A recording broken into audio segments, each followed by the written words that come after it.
Let me guess, your company's rolled out Copilot, given you a license, and you really don't know what to do with it or haven't started using it yet, right? Well, good news. Hello, everyone.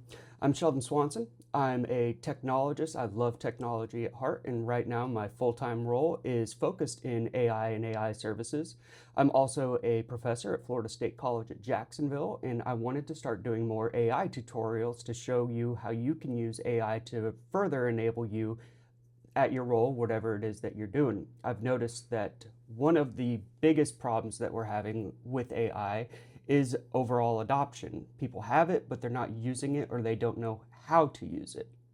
Personally, I use it every day. The second that I get onto my computer, it's one of the first things that I open, and it's like a companion for me. What you should think about AI as is not so much as a technology, but something to improve your life at work or make your life easier at work. It's a sidekick, so it's only as good as you enable it to be or as the data in which it's connecting to. That's why things like a really thought out and well engineered prompts are so important, but we'll get all of that into a later video. Now, for this video, I'm going to be focusing on Microsoft Copilot 365, and that's because that's what most organizations have rolled out to their end users, and it's more than likely what you have at work. So I really want to cover the one that everybody in the masses would be using. We do have other ones out there, such as ChatGPT and Claude. There are enterprise offerings for those, meaning that you can purchase those for your company and they can use it company-wide. But Copilot actually has this thing called Work IQ. And what Work IQ is it means that Copilot is automatically connected to anything that you already have access to. So that means it has access to your email, it has access to your OneDrive. If you are the member of a SharePoint site, it also has access to that SharePoint site. So it's really about using these digital tools that Microsoft has provided us in conjunction with Copilot and AI to get creative and think of different solutions that would make you or your team's life easier. So without further ado, let's go ahead and jump into Copilot, shall we? Now, one of the first things I want to point out is this is Copilot 365. This is not Copilot 365. I get it, Microsoft really did a great job at naming of these. Basically, one is Copilot, Microsoft Copilot. The other is Microsoft Copilot 365 or 365 Copilot, however you want to word it. This is not the one that you want to be focusing on. This should come with almost any Windows machine. It should be there by default.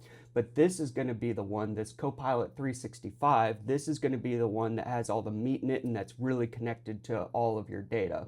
So I'm on a Mac right now. I'm not sure what the icons look like on a Windows machine, or at least I can't give an example of what they look like on a Windows machine right now. So if I just come down here on my Mac, we should see, I may have to come to my home page. My dock here at the bottom, you can see I have almost two identical icons, one for Copilot and one for Copilot, and it has this M365 label. That's the label you're going to be looking for as far as what has access to your documents, what has access to your emails. So let's go ahead and come over and focus on Copilot a little bit. Now, yours may look a little bit different than mine. That's okay. Certain things such as the color scheme is going to make a difference. So you may have a color scheme that's lighter. I prefer a darker color scheme. Over here on our left, though, this is where we have our chat, and that's how you would start a new chat with Copilot. Then we have agents. I'll be dedicating an entire video to agents and how to create agents. But know that right here, you have your agents, and if you come over to all agents, you will then find the agent store, which has a lot of agents that were pre-built by Microsoft ready to go right there. But also, if your company has built any agents internally, you should see those there internally saying built by your org. And then you can create your own custom agent, or you can purchase agents from third parties and have them available there, but that would be a decision that would more than likely be up to your IT team. Unless you found an agent that was super useful for your team indirectly, then you would just have to bring it up to them in order to see it in Copilot 365. Down here, this has been Copilot 365 is the new main landing page for all users. So all of the apps that you have access to are right here. You can see you can go through and access any one of the applications that you have access to directly here. That used to be in something called like my365.microsoft.com, but it was just a page where you had a bunch of individual tiles. They have now moved that to Copilot. Over here, we have the option where we can create things such as videos, pictures, presentations, whatever it is that we want. I'm also going to be spending an entire topic or an entire video dedicated to Copilot notebooks because it is one of my favorite features of Microsoft Copilot, and I'm really happy with the direction that they're taking it. But for this video, I want to go ahead and just start off small and come up here to chat. Now, when you're dealing with AI, if you are searching for something on the web, that is one of the first things that you can transfer from a web browser to your AI. Chances are your AI is going to be correct. I say chances because anyone who's worked with AI knows that there is that slight possibility that the AI is not correct. It is hallucinated or something along those lines. Again, I'll also be covering hallucinations and what can go wrong in another video. So let's go ahead and stick to the easy ones right here, and we will see that we've got Message Copilot, so I can ask it anything that I would ask the internet. For example, what is the most popular grocery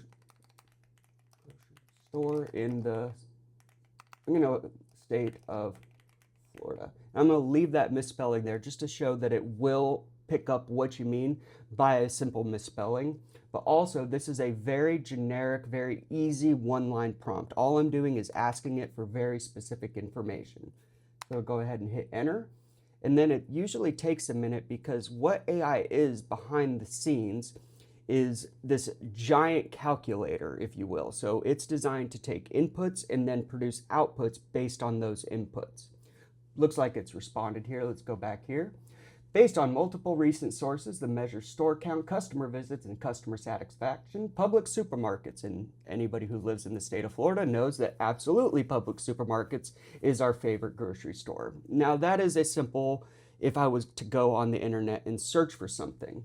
I'm going to go ahead and search for a few other things now. Within my inbox, I work with Power Automate a lot, so I get a lot of automated emails from Microsoft on the status of my Power Automate flows. So I'm going to simply ask it about something in my mailbox. I don't want to ask it for something that I'm actually working on because you guys really have no business knowing that now, do you? So I'm going to go ahead and ask, has there been any recent emails about the status on Power Automate flows? And then again, it's taking that input, going through its calculator, but now it is also checking my email. And you can see there, it's actually pulled emails from my email, which this is correct. I've noticed those before I started this video, so that's what I decided to use as far as my, hey, does it have access to that? But you can see, yes, there are several recent emails about the status of your Power Automate flows, and then it goes through, and I also have a link to each one of the emails there.